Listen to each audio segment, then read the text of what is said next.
Hello, everybody, and welcome to the Atheist Enlightenment. I'm your host, Joshua the Archon, and I am here in order to delve into a really close topic that I would like to just discuss, and that is same sex marriages. But at first, before we do that, I do really want to thank everybody who's inside the comment section at this very moment for coming on through.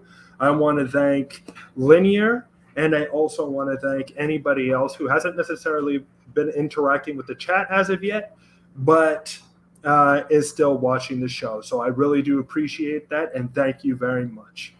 I also want to thank our Patreons. Linear, I would like to thank Mikey Famine, Tart, or the Atheist Roundtable, and Laura Magee for supporting this channel and helping me do what I do and helping me get information out to you, the viewers. So thank you very much for all your support, and I really do appreciate it. So on to the topic. I really want to try to bring to relinquish information to you, the viewer, based on same-sex rights and what's going on now since Roe v. Wade has been overturned, and what's going to happen in the future, and what could be possibilities that will sadly lead to overturning of other laws and taking away the rights and legal civility from individuals. Also, I would like to thank, because I have a very close friend of mine who has come and agreed to come on the show in order to speak on this topic. And I would like to welcome Bryce to the Atheist Enlightenment. Bryce, thank you so much for coming on. I really do appreciate it. How are you doing? I'm doing pretty good. Thanks for having me. And you reminded me as you were going through your opening monologue that I need to get my name on that Patreon list because I was feeling left out there. So it would be note to self. much appreciated. Seriously. Yeah. But I'm good. So, no, I really do. It helps me do what I'm trying to do and promote a new age of enlightenment for individuals, just the new ideas to kind of bring forth how can I say it? Just logic and reasoning to people. And that's something that I really want to try to do to the best of my capabilities. So I do appreciate it. For anybody who wishes to help is greatly, I thank you. So today tonight, I should say, we're going to delve into a little bit of Roe v. Wade, because I think this was the fundamental piece of what the Supreme Court is going to propagate into the future and take away other rights from other individuals and states as well, such as same-sex marriages and also LGBTQ plus community rights as well. But let us just start with Roe v. Wade. So okay. I think what has seemed to occur is that we're at a precipice here that I think a lot of us didn't necessarily think would happen, right? Like we've looked, in Roe v. Wade, I believe, if I'm not mistaken, was put into law in 1973, if I'm not mistaken. Yeah, 1973. Right. So almost 50 years. Exactly. Yeah.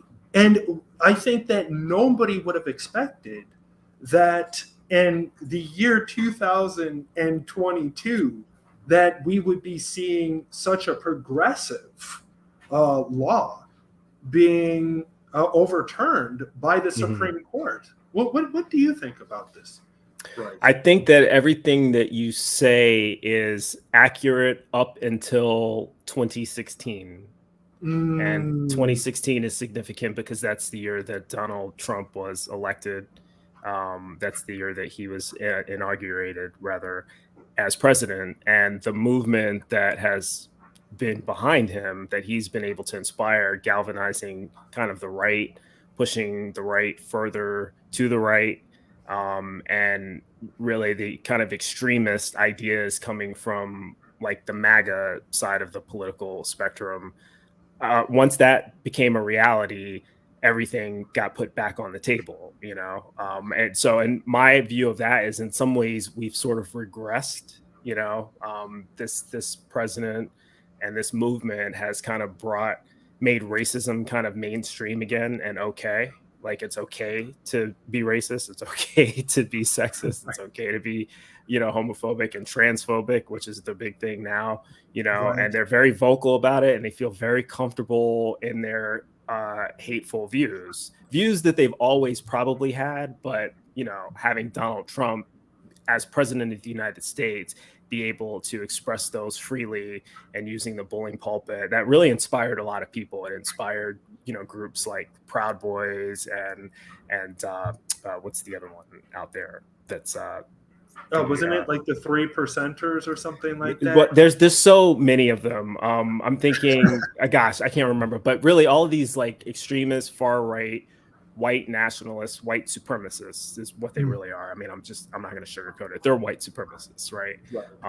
But yeah, when we look at what happened January 6th, right, the storming of the Capitol, the insurrection, they literally tried to commit a coup to keep Donald Trump in power. Right. One that he inspired, Exactly. So seeing that, it doesn't surprise me that they would go after Roe v. Wade. He campaigned on that, after all. A lot of these people voted for him specifically because he would stack the court in their favor to overturn things like Roe v. Wade, among other things. And we're going to talk about LGBTQ rights, in a moment, I'm sure. But yeah, I think once that happened, all bets were off. Everything was back on the table as far as what would be overturned. And it's, I'm sure there's people who would look at this and listen to what I'm saying and think, oh, that's just, paranoia. That's just, I think, have you ever heard the term Trump derangement syndrome? I think yes, I have. Yes, I have. That the right came up with to, suggest that people were just being fear mongering and trying to find ways to be afraid of Trump. But it's not really Trump, though. He's just kind of the figurehead behind this movement. He's not even the president anymore. The movement is still there. MAGA still exists. The cult of MAGA is still there. And so it's a very real thing that they've always wanted to do. And so I hate to say that this is something that I was kind of expecting to happen at some point. I didn't know that. I was hopeful that the court wouldn't actually do it. But once I saw the characters that Donald Trump had put on there on the court, it seemed obvious to me. Brett Kavanaugh, Amy Coney Barrett, Neil Gorsuch, who should all be impeached for perjury as far as I'm concerned. Agreed. But you can't believe what these people say. I didn't believe them at the time. Right. The fools in the Senate, like Joe Manchin and Susan Collins, they believed them for some reason because they're fools, right? Yep. They're foolish people, but they believed them and said, yeah, you're the kind of person we want on the court. And then all of a sudden they're shocked that they overturned Roe v. Wade, you idiots. But that's the one thing that I'm not, because as you stated, and I completely agree with you, it seems, at least to me, that there was because obviously I don't want to, because as you stated, the aspect is 2016 where everything kind of changed for the United States in a negative way rather than the positive way that we saw with Barack Obama and stuff like that. But what I would state is that still, even in 2016, there seemed to be a chance where Hillary could have won. But sadly, I don't know what happened. I know people didn't trust her or anything like that, but she won the majority, but lost the Electoral College. And from that came this huge change, this huge conservative, or I should say ultra-right change, which came from this election. And as you stated, just continued to go downhill from there. The coup in was it June or January, I believe? What was it? For what? for the coup on the Capitol. Oh, January 6th? January 6th, yeah, exactly. Which is the day that they normally certify who won the election. But right, exactly. So they were trying to basically stop that, which is an attempted coup. You're absolutely right. But then the one thing that, as you stated, that I'm not necessarily sure how people just blindly believed these individuals who were nominated to the Supreme Court, or who were, I guess you could say, quote unquote, elected by the president in order to run the Supreme Court, or take the places of certain other Supreme Court members that have either died or just decided to leave of their own accord, if that is how it actually works. And sorry, go ahead. Well, keep in mind, when I say that people like Susan Collins and Joe Manchin are fools for not believing these conservative justices, I'm giving them the benefit of the doubt. I really am, because the other thing, the alternative to that is that they knew and they just didn't care because they're both conservatives, right? Exactly. And to them, that's the bottom line, is to do the bidding of their corporate donors, which are all conservatives, and they're, to the extent that they actually do the will of their constituents, which is minimal, but the only constituents they would care about are the conservative ones. Joe Manchin's a Democrat, but he's a conservative. You know, right. Susan Collins is considered to be a moderate Republican, which like means a she's libertarian conservative in a sense. She's a conservative. Oh, okay. Right? There's no such thing as a moderate Republican, but Republicans, the center of the Republican Party is far right. Right. So a moderate Republican would still be right. Exactly. A moderate Democrat is still right. You know, there's very little. The only left in this country is what everyone in the media, the mainstream media, calls the far left. That would be like slightly left compared to the rest of the world. You know? Right. Exactly. We really don't have a far left in this country. So, would you think that this overturning of Roe v. Wade is ominous in a sense towards other people's civil liberties after this fact? Like, let's just say same-sex marriages or the LGBTQ plus rights, in a sense. Do you really think that there's this ominous shadow over these particular rights and these particular civil liberties? Yeah, absolutely. And, you know, maybe a couple of years ago, I probably would have argued that that's a slippery slope fallacy, and that there's no evidence to support that. The majority seems to support gay marriage, you know, but that's a couple of years ago. Again, we're going back to pre-2016, you know. Now, I mean, look, the majority supported, the majority of Americans didn't want Roe v. Wade to be overturned either. 65% of the country was in favor of Roe, and the Supreme Court overturned it anyway. So obviously, they don't give a rat's ass what the majority of Americans think, you know. So you can no longer hide behind that number. That statistic, it doesn't really mean anything, because the majority of Americans, unfortunately, are not in power. This is not a democracy we live in. Yeah, it's a representative. It's a representative constitutional republic, and it's barely even that. I mean, that's what it is on paper, but you know, our country is controlled by oligarchs and billionaires. True. You know, they control the Senate, they control both houses of Congress.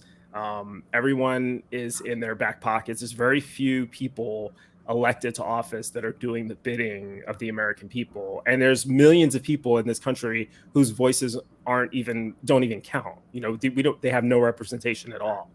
Certainly no one living in Washington, D.C. has representation, and no one living in Puerto Rico or Guam. These are all Americans. They don't have any representation, you know, so it's definitely not a democracy.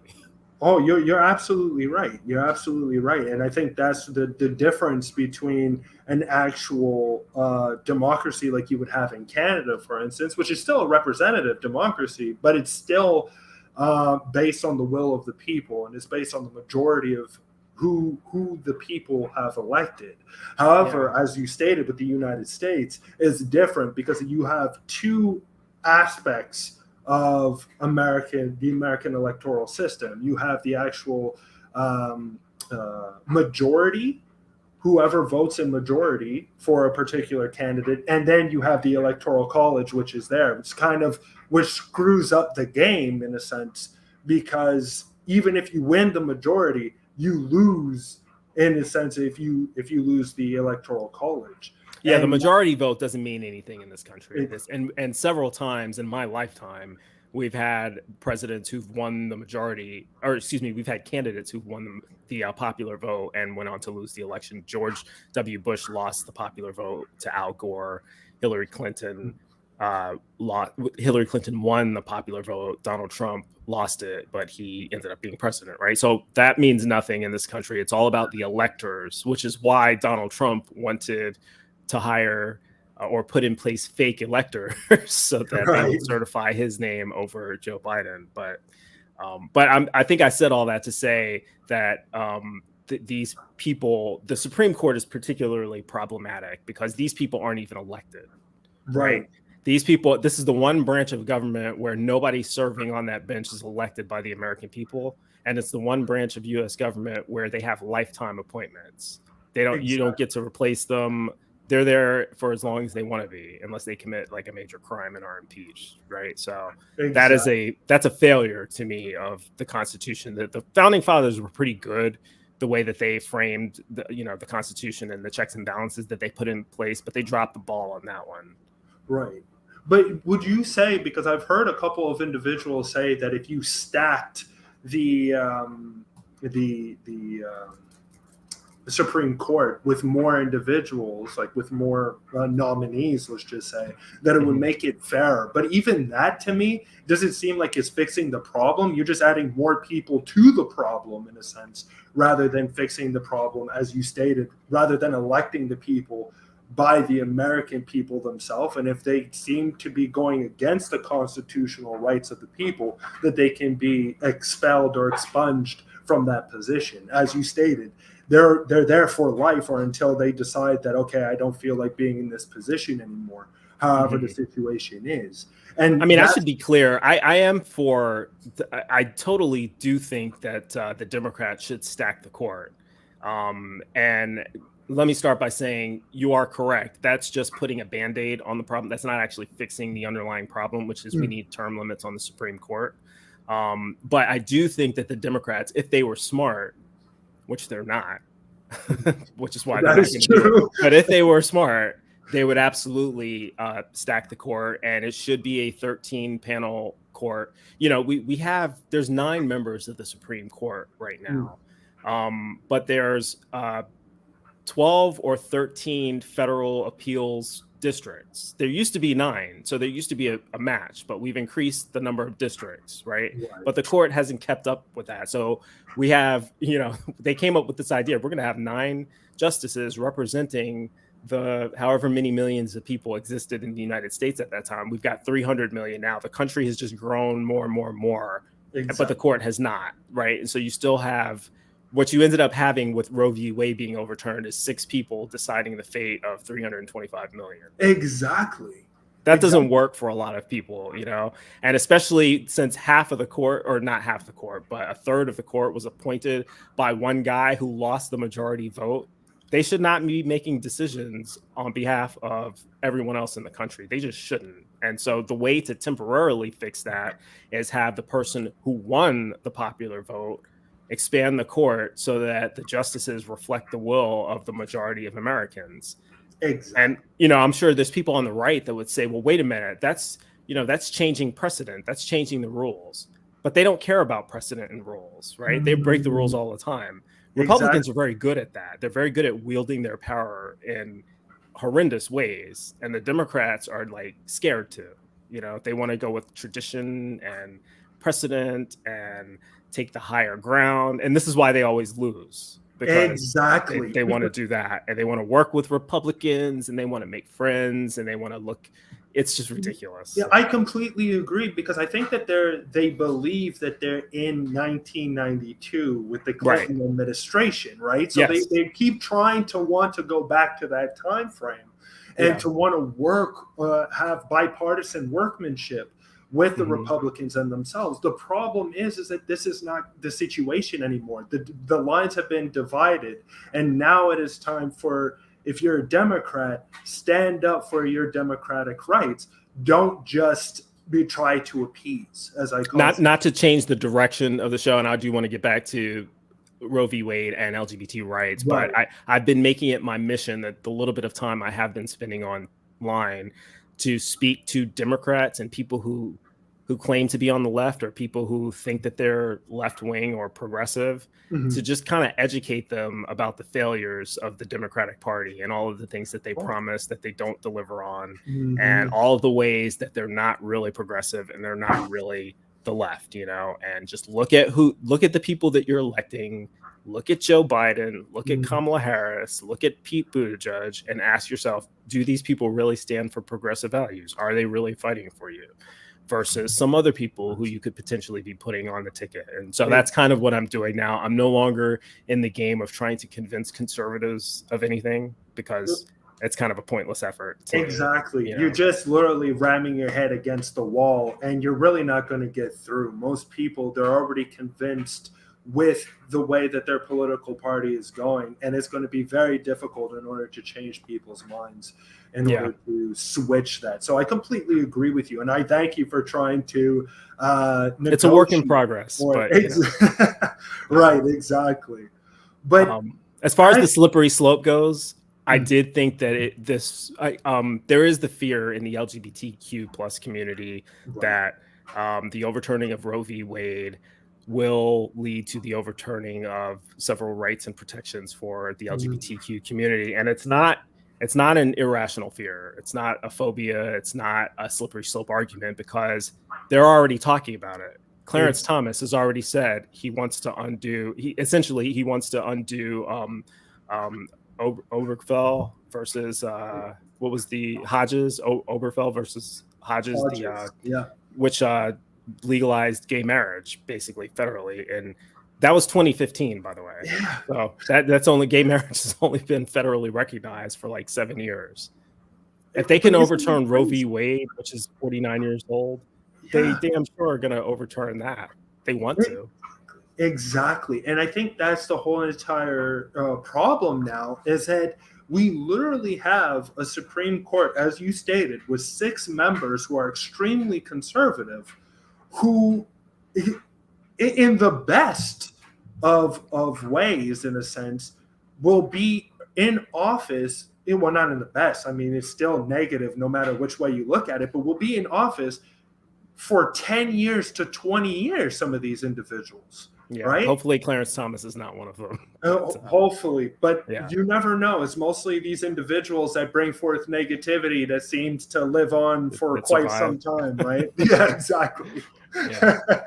They take on the stress. Oh no, they give the stress to people, and that kind of lowers their stress levels down. So they live until they're 90 or whatever, while other people are. Anyways, that's besides the point. But but I think, as you stated, though, is that we're in an unprecedented time, a time where people looked at the Trump era and were thinking, oh, well, this is only going to be 4 years. And what they forgot to understand is that it's not just him, it's the individuals that he can place within the Supreme Court that can be there longer than he's even in office. That was the biggest problem with him being the president. Exactly. For me, everyone had all kinds of other issues with him, legitimate issues. He was not qualified for that job ever. Agreed. Still is not, he doesn't know the difference between using bleach as a disinfectant on the counter and injecting it into your body. So this is a dumb guy who's had multiple, he's a businessman who's only, went bankrupt many, many times and destroyed every business he dealt with. So this is not someone, but he's a character, he was able to, he tells it like it is, which is racism, but those are the people, that's what they were waiting for. So the people in the country that he inspired, they've always been there. They didn't just pop out of nowhere, they were just quiet in the background. And so that's right. So the problem was really with his position is his ability to influence the court, because The president can be voted out, and he was voted out. He lost the election. That's right. But the damage that he caused were 3 radical right conservative justices who've just taken away women's rights in the country, a right that was held sacrosanct for 49 years. Yeah. You know? So, and I knew that was going to, I knew that was the danger. I'm sure I'll have to find the podcast or whatever where I said that that's the biggest danger. Right. No one ever takes me seriously when I said that at the beginning. And then hindsight, it's, remember when I said that was the real danger? Exactly. Yeah. But I think, because as you stated, and just like with Roe v. Wade, right, which was absolutely astronomical, that we can see something, as I stated, in 2022 bringing forth these type of or taking away and overturning these types of civil liberties and laws in the first place. And I when I look at the cloud above now that, and sadly so, now that the Supreme Court has dealt with abortion for, sadly, it seems, for close to 10 to maybe 20 years now, if there's nobody who either leaves out of their own volition or dies in that office or whatever. Or we don't expand the court. Or we don't expand, exactly. That's the other way to do it. That's very true. But I just don't think that the Democrats will do that, because I think Democrats look at the Constitution and they think that this is the way how it's supposed to be. Have 9 members inside the Supreme Court, and that's how it should be for the rest of time for the United States of America, in a sense. Yeah, I think for now.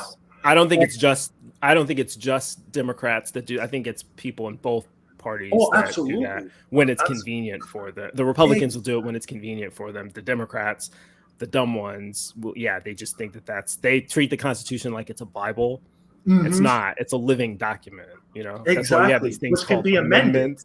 Yeah, exactly. Which blows my mind, in a sense. Can you imagine, Josh, if the Constitution was the way that the Founding Fathers originally conceived it in the beginning? Well, hell, slavery is legal. Yeah. Because they forgot about that slavery, right? They forgot about a lot of things. Yeah, they really did. And I think that's the scariest thing. And that's why, like, when we're looking at this cloud above the minority communities at this very moment, and definitely when we're talking about same-sex marriages, because I think that is something that the South despises greatly, is same-sex marriages. And I think that if they had the will, and if the Supreme Court gave them that right, they will automatically jump to ban it completely amongst at least the South. I hope that there's not necessarily anybody within the North that would do that, but I think the South would be predominant within that. Yeah, I think maybe the way that I would frame that, I'm careful now not to implicate geographic regions, because I'm aware that, there's a lot of people in the South who are in the LGBTQ plus community and who are very supportive of those rights, even in red states like Florida, Right. I went to Florida last year, in Miami. It's very gay friendly city, and Atlanta is a very gay friendly city. And even Georgia is kind of leaning blue now. They elected 2, Democrat senators. So I don't know if it's necessarily a Southern thing per se, although I'm sure statistically, you're going to find more people who are anti-LGBT in the South than in other places. I think it's more of a Bible Belt thing and a far-right conservative thing. And there's less of them in the North, but they're still there. There's less of them out West, but they're still there, and there's people who are on the left in the South as well, Absolutely. So it's less, to me, the region is kind of not important. It's the political ideology and, frankly, religion. Because you're 100% correct, and I agree with that. But I think that if we would look at the demographics or the split, let's just say, there are certain areas that seem to be majority or have more conservative Christian values, as you stated, within the Bible Belt, which is within predominantly the middle of the United States. But we can kind of see it expand throughout the South, sadly, as well. And as you stated, absolutely, there are LGBTQ plus members within these general areas. So I'm not trying to say that they are part of the issue. What I'm trying to say is that they sadly are going to be drug under, in a sense, these particular laws within these particular states because of their ideological thought process. And I think that's the problem that I'm looking at. Because as you stated, absolutely, Georgia is becoming more blue, I think. But the problem is that the majority of individuals still within Georgia predominantly have that conservative outlook. And I think that's the major problem that's going on at this moment, right? Yeah, it's conservatism, but and really it's the religious element of conservatism, right? Because that's what drives anti-LGBTQ sentiment. That's what drives the anti-choice sentiment. People who are for laws limiting people's rights, it's because of religion. It's not because they're fiscal conservatives or because, they states' rights or any of that nonsense. That element does exist. The libertarian ideals of the right, that's still a thing. But they don't care about the social issues. The people who argue against these kinds of rights, it's from religion. That's the only motivation for it. Right. But I think that because people try to separate the two, right? So they look and they see things that is predominantly political. So they're saying that it's their political. He's saying that the microwave went off, so you're burning some food. I have to say what's up to Linear. He shouted me out earlier and I didn't say anything. So what's going on? Sorry. Hey, Linear, that was me, but it wasn't anything with food. It was actually my dryer. My clothes have finally been dried. There you go. Now we know. Mystery exactly. So, sorry, I took us off track with that. Oh no, it's perfectly fine. And I think that that's definitely the problem that we got to deal with now, is that we got burning clothes.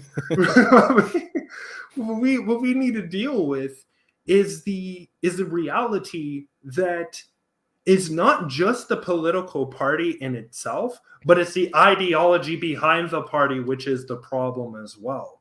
And I think that a lot of people would rather turn away from that, because there's even Democrats as well who are religious and everything. So as soon as you start lumping in religiosity into the conservative side, then I think certain Democrats also feel like you're attacking them as well. So they try to back away and no, it's not religion. It's actually their political views, right? Yeah, I will say that the Democrats tend to be better at, so again, you kind of alluded to it, they believe in the Constitution, and even the religious ones think that the Constitution's equal to the Bible, right? So they're both like these high documents. And so the Democrats do believe in separation of church and state. And so for even the religious ones, they'll say things like, well, I'm personally against abortion, but I don't think we should mandate it. I don't think we should legislate that for everybody. That's just how I believe. Even Joe Biden, like Joe Biden's a Catholic, right? So he's anti-abortion, but he's pro-choice in the legislative sense. And you get a lot of you had a lot of Democrats who are religious anyway that hold that position. I'm sure Nancy Pelosi is another one, who are these like devout religious people, but they're able to separate their religious views from, Nancy Pelosi and Joe Biden, they're on the borderline of excommunication from the Catholic Church, at least in the United States anyway, but the Pope still likes them, so they're still Catholic, I guess. But right. But I think that's the issue, right? Because when we're looking, definitely when we're looking about LGBTQ plus and definitely same-sex marriage and stuff, the idea isn't political driven. The idea is religiously driven, even though that we can figure out that there are certain biblical literature doesn't necessarily say anything based on, like, if you really delve into it. As far as abortion goes, the Bible is pro-abortion. Exactly. Anyone who thinks that the Bible advocates for is a pro-life position hasn't read it. Exactly. Right? I completely agree. Yeah. And now as far as LGBTQ issues go, I would say that the Bible is a homophobic collection 100%. of works. And there's ways to interpret it so that it's not. And I understand that some liberal Christians they find all kinds of ways to, show, well, it's not really against LGBT. It meant something else. Paul was writing, he was using different words in Greek. Nobody knows what it meant. Blah, blah, blah. They have all these different, and I'm not trying to dismiss those, but I don't care about those arguments. I only care about what it says in English and what the interpretation is of the leaders of the church, because that's what guides the religion. It's not what the words originally meant in their original languages. Yeah, nobody's reading it in the Greek or the Aramaic or anything like that. Where is the American? Like, that's enough to justify your own. Like, if an individual Christian doesn't have a problem with gay people and is able to reconcile that with his interpretation of the Bible, that's cool. But that doesn't say anything about the rest of these nuts who want a theocracy. Exactly. And I think that's where this is actually, or what they're trying to do. I think the only thing, and I don't want to say saving grace, but I would say, I think the only positive thing that is what we've seen so far even with the overturning, is that they're not making it across all states. They're making it or giving the states the rights in order to either juggle with the question more and allowing certain states to continue their legalization, or to continue to adapt and grow more. Let's just say if there were certain things that weren't thought up of, they're allowed to kind of elaborate more on those specific legalizations. And in areas where they're more conservative and more Christian, then they themselves can ban it, or they themselves can give it a lesser time span, in a sense.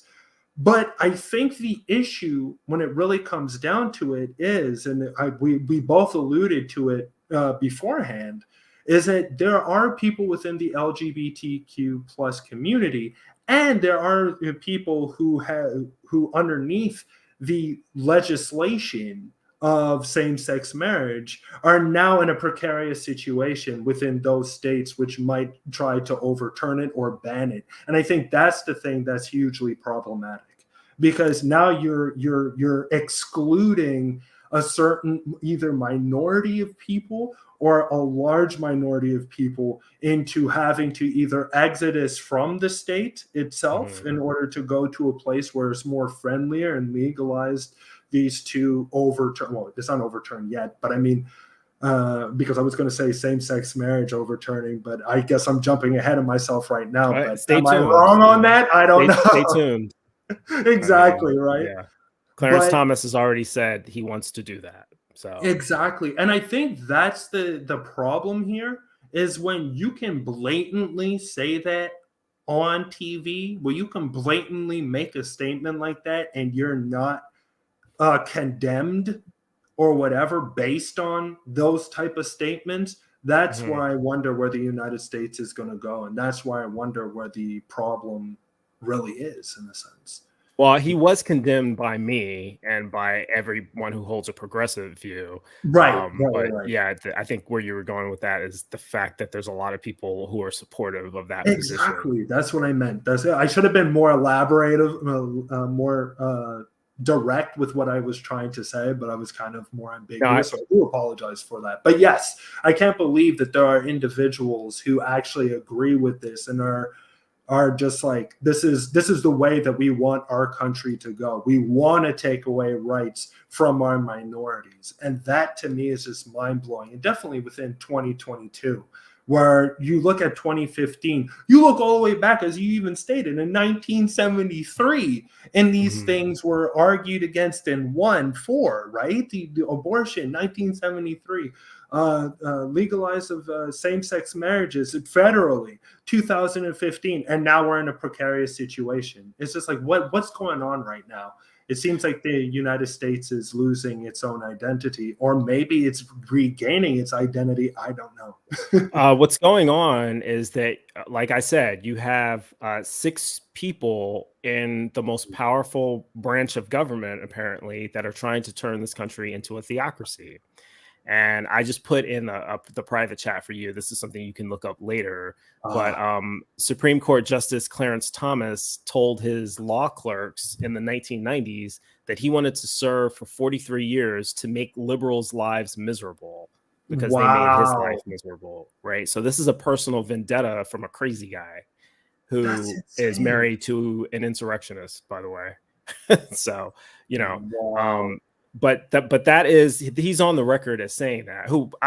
By the way, who was also an accused sex offender, along with the other member of the Supreme Jesus Court. Christ. So, I can't but believe this. And I can. and the same as I think with Brett Kavanaugh, right? Yeah, And he's the these other one. individuals just are able to go on through and become the highest power in the land, in a sense. And this is how you know, by the way, that conservatives, they don't care about the values that they claim to care about. They don't care about family values or any of that nonsense when it comes to politics. They're willing to put in place people who brag about grabbing women by the private parts as president. Right. They're willing to put accused sex offenders on the Supreme Court. As long as they get their political agenda through, they don't care what these guys do. They don't care about morality or any of that. All they care about is what these people are going to do to control everyone else's lives according to the Bible. They could be the spawn of Satan for all the right cares, as long as they are doing the will of God while they are the spawn of, God uses the devil to do his dirty work. So that's kind of how they feel about it, right? Right. So you can't take them seriously when they start talking about the morality of, pro-life, or the morality of the immorality of gay marriage, or whatever it is. They don't know what morals are. They're very inconsistent in how they apply them. They're not pro-life. They're pro-birth and they're anti-women, but they're not pro-life. There's every position they stand on is anti. They're pro-gun. How are you pro-life if you're pro-gun? Right. You know what I mean? Come on. Every time there's a mass shooting, more guns is the answer. It's ridiculous. So they're not pro-life. They don't support any programs that help keep people alive who need them, like healthcare. They don't care about that, right? So I never use that terminology when I'm describing them. I describe them as anti-choice, because that's what they are. They don't want people to have choices. They want a theocracy where everyone has to follow the Sharia, basically Christian Sharia, exactly, from the Bible. That's right. And as you stated, that in itself, the Bible's not even pro-life. Yeah, exactly. And that's why I think you hit the nail right on the head when you stated that these individuals, or these oligarchs, are trying their best, at least on the right, to create some sort of theocracy, which is within the United States of America, because it just doesn't make sense. It does make sense because, as you stated, they're extreme rightists in a very they have been strengthened by the position that they were put in the Supreme Court, and not held accountable by the people in the Democratic Party. I mean, exactly. Merrick Garland has not held anybody accountable for anything yet. And I think that's, as you stated, and that's the problem of the Democratic Party in itself, is that it is too silent when it needs to be loud. And sometimes it's way too loud when sometimes it needs to be silent, in a sense. Don't get me wrong. Yes, that sounds really weird, but I mean, still. Yeah, I'm trying to think of an example of it being loud. Where were you going with that? I was thinking about the situation with Hillary Clinton, where when we looked at Bernie Sanders, and don't get me wrong, I understand that there's a lot of Bernie Sanders supporters out there, and that's perfectly fine, and do you or whatever. But I find that they kind of solidified themselves in a separate positioning than to kind of jump onto the bandwagon that would predominantly, I think, get her into the position where she needed to be, in a sense, which was... Well, here's what I will say about Hillary Clinton, and this isn't the direction of the show, but just really quick, since you brought it, because you mentioned her name a couple of times. Hillary Clinton ran in 2016 against Donald Trump. And now I will say I have a different view of people who voted for Donald Trump in 2016 than I do for people who voted for him again in 2020, because there's a lot of people who didn't know Donald Trump in 2016. I'm from New York, right? So I grew up knowing who Donald Trump was for my whole life. I knew he was a clown then, he's a clown now. He was, he was a racist then in the 70s when he was being sued for racial discrimination against Black people. He was a racist in the 80s when he tried to say that the Central Park Five deserved the death penalty when they were innocent. He's always been a clown and a fool and a racist, right? And everybody who grew up in New York from the 70s till 2016 has known that. But people from outside there might not have known him as anything other than a person who had buildings with his name on it, right? And so, successful businessman, billionaire tycoon. We need a change in this country. Maybe he's the way to go. Maybe the dynasty of the Clintons is something we want to get away from, or the dynasty of the Bushes. And so I understand that there was that level of, it's ignorance. That sounds harsh, but it's just people didn't know, Right. Some people knew who he was. Some people were emboldened by the things that he said and the fact that he accused Barack Obama of being a Muslim and somebody not born in the United States. If you didn't know he was a racist before, you probably should have picked on it then. Yes. But some people are slow. They're like, well, let's give him a chance. Let's see what he can do. We know Hillary's bad. We don't know whether he's good or bad or not. So that, they were just ignorant. And so I tend to give them a little bit more slack. And frankly, Hillary Clinton was just not a good candidate. She was qualified for the position. That's for sure. Probably the most qualified person ever to run for office. She's held like every position in the government. Exactly. So she was clearly setting herself up to do that. She ran a terrible campaign, though. She didn't go where she was supposed to. She took it for granted that people liked her. So I won't even talk to the people in Michigan and Pennsylvania and Wisconsin and all these swing states that, voted for Barack Obama because he went there and campaigned. But if they voted for Obama, they'll vote for me. She was dumb, right? Hillary Clinton's dumb. I agree. And she made a lot of mistakes and just took for granted that she was going to win because who can't win against this clown, right? That is true. Well, apparently you can't. You can win more votes, but it doesn't matter how many votes you win. It matters which states you win. And that's right. So she didn't do that right. And she's corrupt. Just, she is but not. I mean, who's not, right? Like that's the thing though. Like I understand where people look at it and they think that, okay, well, she's corrupt, he's corrupt, and I'll go with somebody who I might not know compared to somebody who I do know who is corrupt, right? Like Hillary Clinton, Benghazi, all these things going on. The emails. The election. Right, exactly. So which, by the way, none of that mattered. All of that was just nonsense. That's not the type of, when I say that she was corrupt, I'm not even referencing those things. Oh, no, absolutely not. But what I'm just saying is that during the electoral period, I think those things are definitely during the last weeks, and did this freaking email thing keep going and going and going. I think that really started to dissuade people from actually voting to her as well. But all that to state is that sadly now we're in a new era of a new ambiguous era. And what I would like to say is that I hope that there is a way that we can actually stand up against these ultra conservatives that are within the Supreme Court, because if there's no way that we can do this, it's going to be extremely precarious the next 10 years or 15 or however long these individuals live for, I mean, for me, it's going to be about education and educating the American public, which doesn't know a lot, and it's sad to say, but for example, let's look at the overturning of Roe v. Wade. So I mentioned how the majority of people, 65% of the country, which includes the vast majority of Democrats, the majority of independents, a minority of Republicans, but still a sizable minority, right?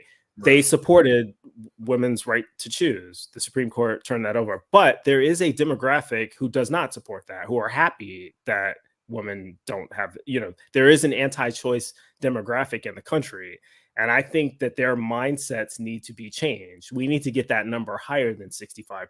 It needs to be 90% or higher. Agreed. And so how do you do that? And a lot of it comes down to, I'm in my master's course right now. I'm doing a qualitative research, and my final project is basically, I'm doing an essay, the thesis of which is the majority of people who are anti-choice are ignorant about biological reproduction, and a lot of the polls and surveys that try to measure people's responses to whether they're pro-life or pro-choice, it's an improper framing of the question, and it doesn't serve to educate people. Exactly. There's this idea that life begins at conception. Well, what does that mean? What does conception mean? conception is not a real word. That's not a biological term. That's a made up political jargon, right? That has multiple meanings, by the way. It could mean fertilization, it could mean pregnancy. It means both.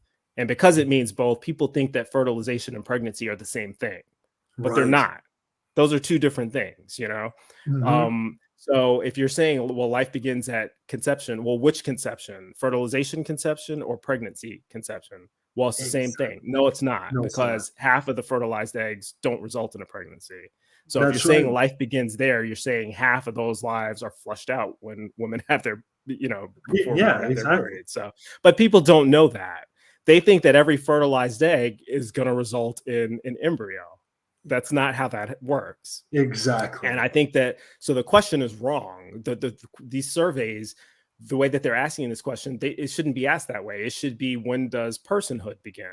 Exactly. Right? Good point. That is actually a very good point. And I think when you start asking it that way, then people have to think a little bit more. Well, what are the attributes of personhood? Personality, identity, memory, emotion, cognition, all those functions of the brain that don't actually begin developing until the third trimester. Exactly. Hint, wink, wink. Personhood begins at the earliest at the third trimester. So that, it's just that type of education that is missing, Absolutely. And then with like LGBTQ rights, there's a demographic. Again, most people in the country now support gay marriage, but there's a sizable portion that don't. Well, do you support a theocracy? Do you think that we should have religious law in this country? Should we should we run the country like the Ayatollahs do in Iran and some of these other Middle Eastern countries? Like, what do we live in a secular country or not? That's right. Exactly. And I think that's a really good way of looking at it, because it actually helps educate individuals within their particular in this particular area, which is kind of very ambiguous and very politicized.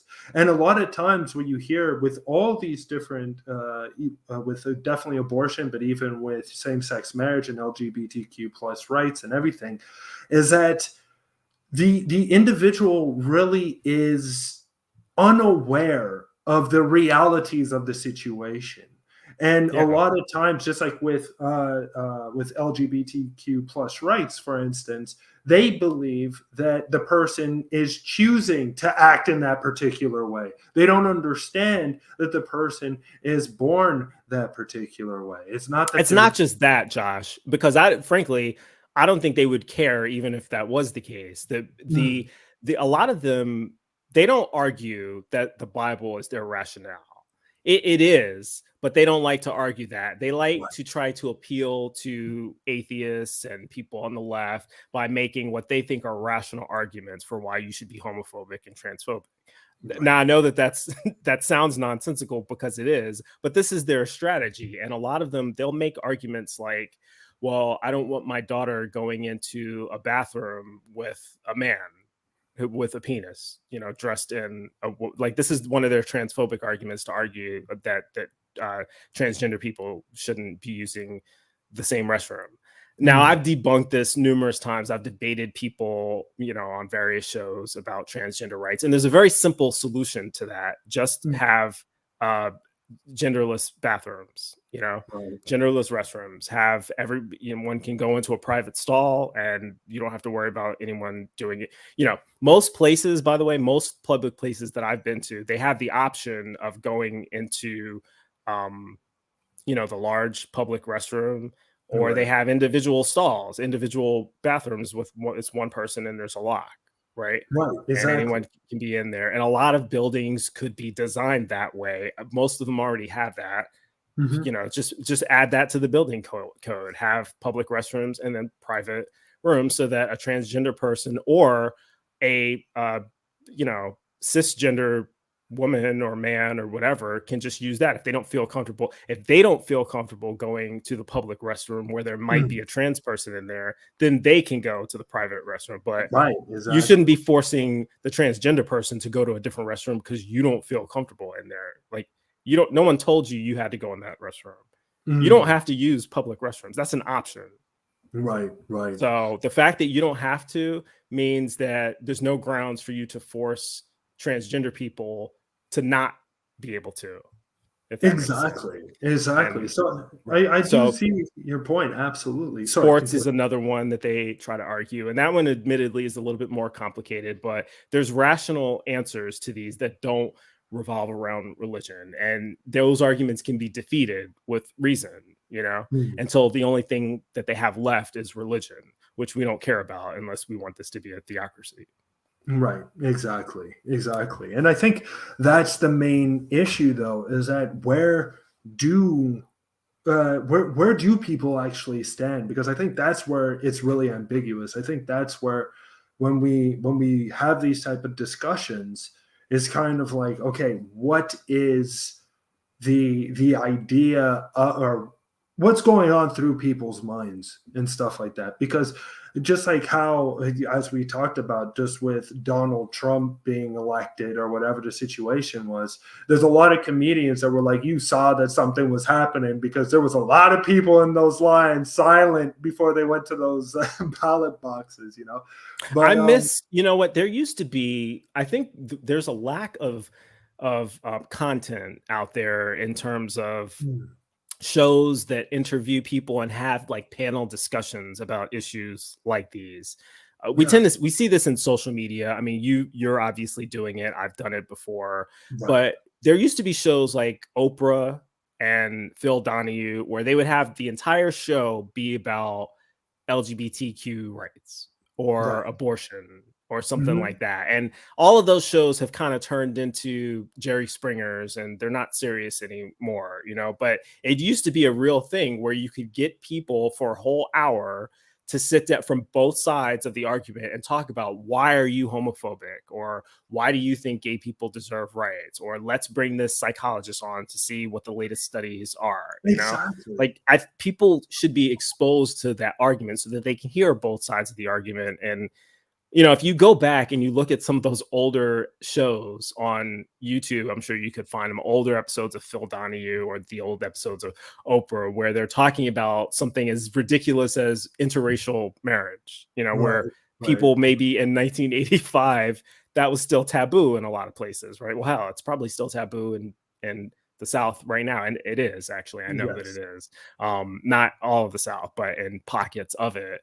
But they would talk about this as if this was a legitimate conversation, and they would have people on to discuss why they thought it was not right. And then they would have other people discuss why it is right and why that's an archaic way of thinking. And now this is part of this. That was broadcast nationally, and it wasn't just, it was the average person could see that and consider the arguments. And I think that has affected the way that the country has moved going forward. And because we look back at some of that stuff now and we're like, gosh, how ridiculous were they? I look back at C-SPAN congressional hearings from the early Right. 2000s, where you have Mhm. people like John McCain talking about how allowing gay people to serve in the military would cause a breakdown of unit cohesion and Crazy. morale, and it would cause the military collapse. They look like fools now, Right, like in exactly. 2022, that looks like a foolish conversation. And I remember one of the senators or congressmen saying in that hearing, 20 years from now, people are going to look back on this and be embarrassed about what they're watching because this is, Yeah, she was right. She was absolutely right, because that's kind of embarrassing, but it did help grow.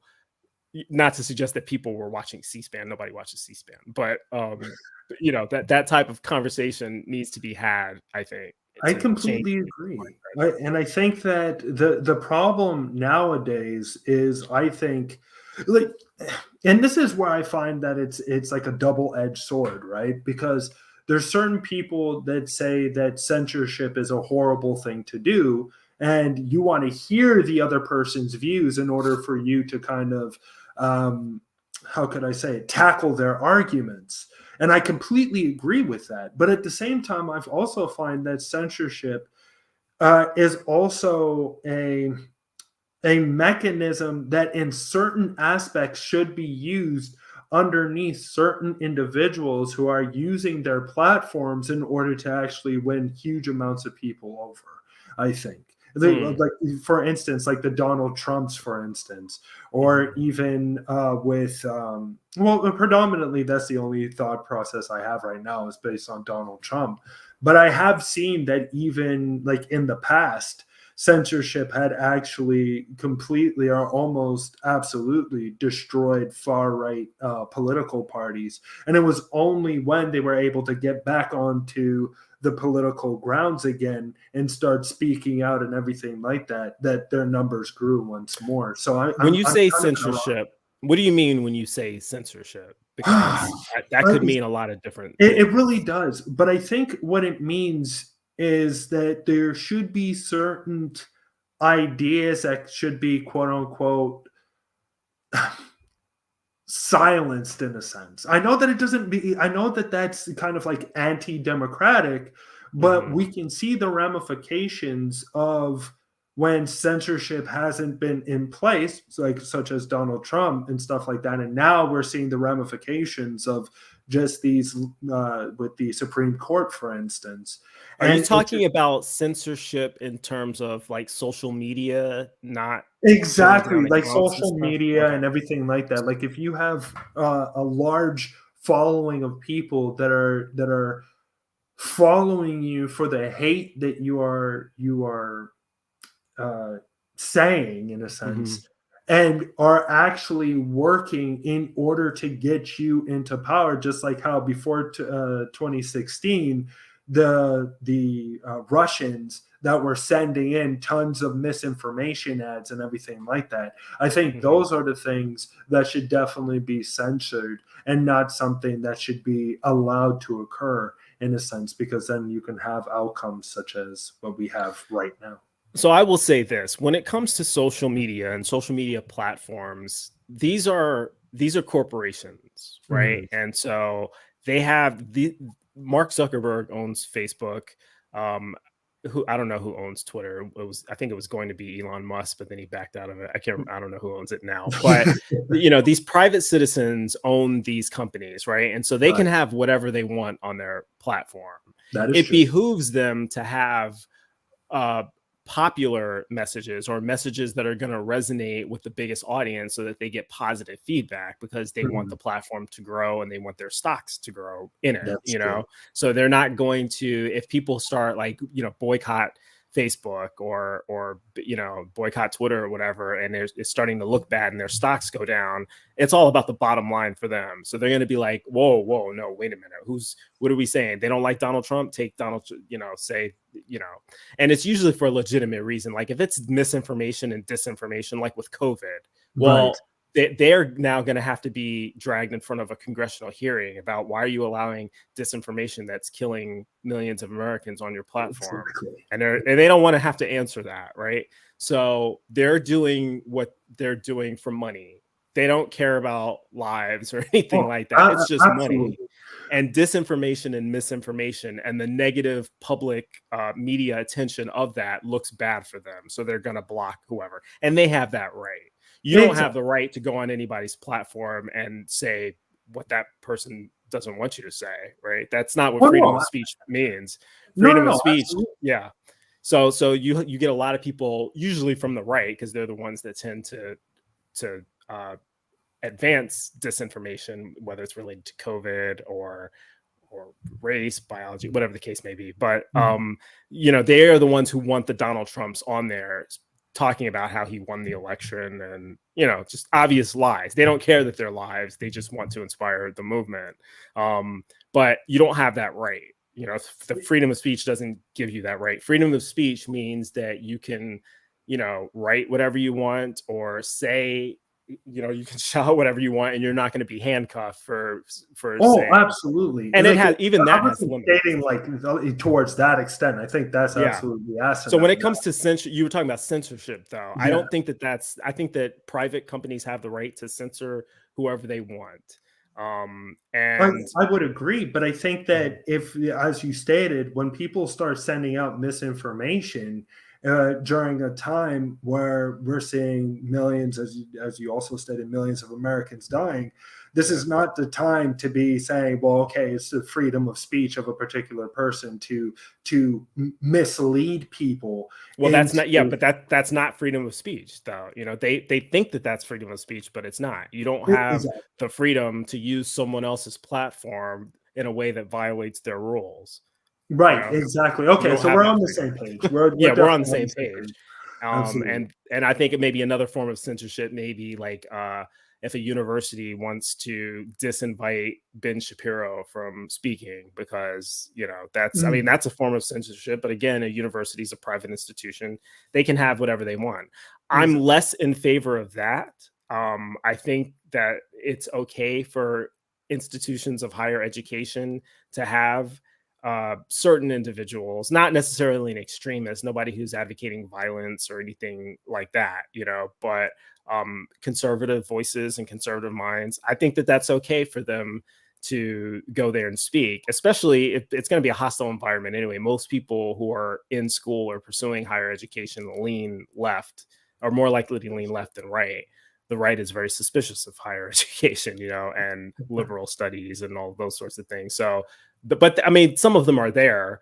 But I think it's good to hear the arguments that they make. And this is where critical thinking and rational argumentation comes in. You should be able to hear the other argument and see whether it makes sense and apply. Well, I completely agree. I think that with those type of, and definitely when it comes to individuals who are speaking about certain educational aspects or something like that, it shouldn't be blocked out that this person should not be able to speak. I think that that's a horrendous type of thing. But I do believe that if that person is preaching hate and stuff like that and using the universities in order to try to find people to agree with them, and there are people agreeing with them within those universities, then I think that there should be something in order to hinder that individual from actually propagating these type of thought processes on paper. And that's why for me, or not on paper, but I mean in society,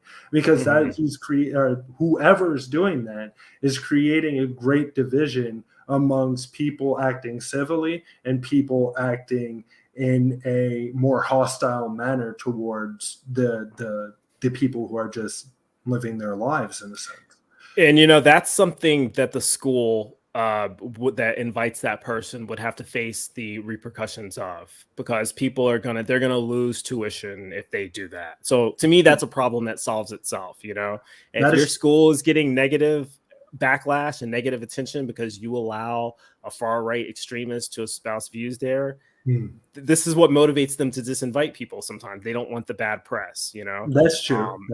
If a school is willing to get bad press and lose revenue and lose admittance because they are providing a platform for hateful people, that's on them. I don't think that we should outlaw it. I don't think that the government should be stepping in to tell private institutions who they can have speaking or not. But I do think that that's a situation that would not benefit that school, and they would either learn that the easy way and already intuit that, or they would learn it the hard way and have to lose revenue because of it.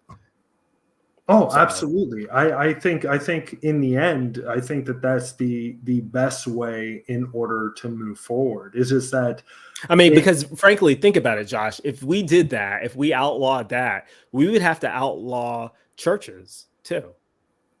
Not all of them, but certainly any church that has a pastor with a megaphone talking about how all the gays are going to burn in hell and about how we need to bring back the death penalty for homosexuality. I mean, there's a lot of churches out there saying that. We would have to the government would have to shut them down.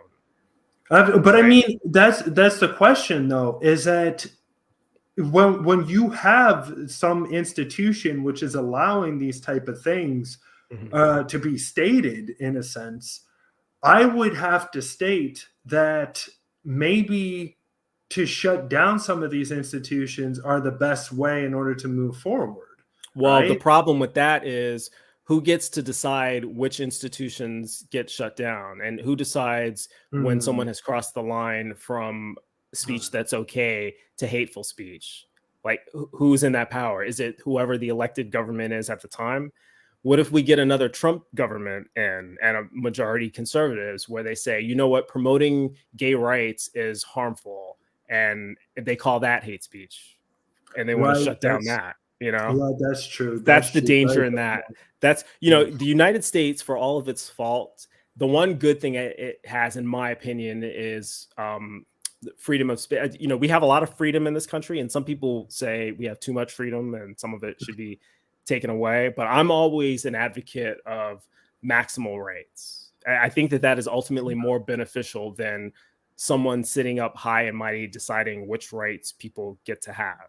And that's the irony of it, because it's the people on the right who want to take rights away. They're taking away women's right to choose. They want to take away gay rights. They are the ones who are more likely to say that, we should take this right of speech away. Now, they haven't done that yet, but to me, that's the danger of it. Either you're for I'm with George Carlin on this. Either we have unlimited rights or we have no rights at all. And I lean towards unlimited rights. And I think that we take rights away only to the extent that they infringe on the rights of the majority. The minority should never be able to stomp the majority. Right. Okay. That actually makes a lot of sense. And even though that there are some times where I even think where, like, as I stated, censorship sometimes should be something that should be implemented, is very true that if you have a proper system that is within power at that, not power, my apologies, but just the system itself working in order to weed out individuals that are causing harm and so on and so forth, I think it's much better than to having somebody up on the top kind of forcing individuals to do a particular thing or the other. So I think that is. Most Americans are good. I believe that. I don't have any statistics or data to properly back up this assertion, but I do believe most Americans deep down are good people and want the best. And certainly the majority seems to lean liberal and progressive. I know it doesn't seem that way based on the direction the country has moved. But again, you cannot look at the politicians controlling the country as a proper representation of the American people. They don't reflect the will of the American people at all. They're doing the opposite of what the majority wanted in Roe v. Wade, right? So the laws that are going on right now in the United States and the rhetoric that you hear from a lot of the politicians and justices and all of that, you cannot take that as a reflection of the will of most Americans. Most Americans don't agree with these people. Congress's approval rating is in the tank. President Biden's approval rating is in the tank.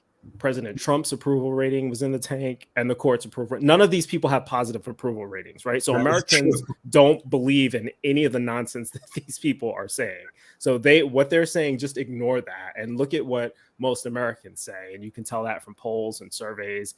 And most Americans want the best. And because most Americans want the best, I think that they're going to figure out that someone who is speaking hate, they're going to shut that down, and they're going to punish the institutions that allow them to speak hate. So, well, I hope that is definitely the case, and I think that. But people have to be aware. They have to be educated. They have to know what's going on in order to make the right decisions. And a lot of times, you can't just sit behind Fox News or CNN or MSNBC and expect to know what's really going on in the world. You have to get out and interact. You have to get off of corporate media. You have to get on independent media sometimes. Don't turn them off completely, but juxtapose what you're seeing in mainstream media to independent media, to social media. Look at all your sources, look at all your information, and then always figure out. Check. That's how you figure out what's going on. Yeah. Exactly. Yeah. So because we've went over the hour mark, but before we end up shutting down the show, is there any last minute thoughts that you have just based on the Supreme Court at this very moment and what you think maybe for the future of the United States of America with this Supreme Court in power? Yeah. So right now, I think that I'm sorry to say this, and I hope that I'm wrong. I actually hope that I'm wrong on this, but I've been right about everything so far politically for the last 5 years, so that's not good that I'm right. I think things are going to get a little bit worse before they get better. And as far as what the Supreme Court will do with, overturning LGBT rights, gay marriage, Obergefell versus Hodges, whether they look at that, it's a real possibility. And I know that, I'm trying to get my my spouse and I were doing our powers of attorney and getting wills updated, and I recommend that for other LGBTQ plus partnerships, because we don't know the direction they're going to go with that, right? It is a very real threat. Keep it in the back of your mind, but it won't always be that way, and people are going to realize the lunacy of that. Because what's after that, right? Clarence Thomas, okay, you want to undo gay marriage. How about interracial marriage? Should we overturn Loving versus Virginia too? Oh, wait, that doesn't work for him. He's married to a white woman who's an insurrectionist, right? Exactly. And so people need to be aware of that and start throwing these things out there, because look at the precedent you guys on the court are establishing. How far do you want to take it? What is your argument for getting rid of one? For overturning precedent, 50 years of precedent, by the way, and overturning marriage equality. Well, let's just take it back to, the 1960s even. Like, let's make it so that states can decide that white people can't marry black people, and see where you end up with that, Clarence Thomas, so just stay educated. I think people are going to figure that out, though. Having conversations like this will inspire people to, I'm sure everyone watching your show probably already knows a lot of this stuff, but maybe they can share it with somebody who does not. So, and I'm not suggesting that anyone take my word on anything. Look, validate, look up the things that we're saying, see if it makes sense or not, see if it's true, look up the history of the court. And I think when people do that, though, they're going to realize that these guys are crazy. The Democrats we have now are useless. They're not helping the situation. They don't seem to be aware that they need to take immediate action. We need to replace them with people who will. And once we do that, then we can get things back on track. So I think that's what will happen. I don't know the timeline of any of this. I don't know. And again, I don't know for sure. I hope I'm wrong. I could be wrong. Something could happen. Maybe Donald Trump will end up in jail. Maybe Merrick Garland will implicate him in the, January 6th insurrection, like he should. But who knows? You can't trust these people. They're incompetent, right? That is very true. So if Donald Trump ends up in prison, then we don't have to worry about him. We'll have to worry about DeSantis or some other conservative nut, exactly, from, in the government. But but I think we will get past it. It'll probably go down a little bit more before it goes back up, just like COVID, right? Exactly. we're getting over the COVID That's hump, a nice way of saying but it took. Look how long it took, right? So exactly. So all in all, Bryce, thank you so much for coming on. It has been a pleasure having you on. This has been a very fruitful conversation. Yeah. Thank you so much for helping enlighten our viewers and hopefully more individuals who are watching this. Exactly, right? And we can move forward and hopefully deal with this decline properly. And at the end, come out of this a better nation and more stronger, more unified, and more progressive at the end, hopefully. At the end of the day, we will. It's just a question of time. We've always trended towards progressivism. It's just a very slow, it's baby steps. And sometimes we take 2 steps forward and 3 back, but that corrects itself. We've never gone completely digressed into the way it was in the past. And America has always ended up being better the further we go into the future than, we tend towards more rights. And I think people will realize that once they've had a taste of having some of their rights taken away, they're going to realize we're going in the wrong direction. We need to right this train. And I think that will happen. But I did want to say congratulations on your new platform also. And thank you. I appreciate the opportunity to come on your show. This was fun. Seriously, this was a great time. I had a great time. I thank you for coming on at such short notice. Yeah. And I do appreciate that. And I hope. And thanks to Wesley and Linear and all the other people who were in the chat. Yeah, thank you, Wesley. Thank you, Linear. Thank you, everybody who's in the chat. You've been amazing. I hope that this has been an educational conversation for you, and you understand a little more based on the Supreme Court, how it's acting, what's going on in the United States at this very moment, and realize that even though that we're in a dark time right now, we can get through this, we can get past this, and we will get past this and see brighter days in the future. It's just that sometimes you need to go through the storm before you see it. So yeah. Sometimes you need to get slapped in the face. That's right, exactly. Wait a minute. Is it too soon? That might be too soon. Sorry. All right. So again, thank you all so much for coming on by. I appreciate it. If you like this content and you like what you heard, please smack that like button and that subscribe button. It really helps us out much, or helps me out very much. And again, let's work together in order to create this new age of enlightenment. This is your host, Josh the Archon, signing off. Have a great night and see you all next weekend. Bye. It won't disappear. Well, part 2 of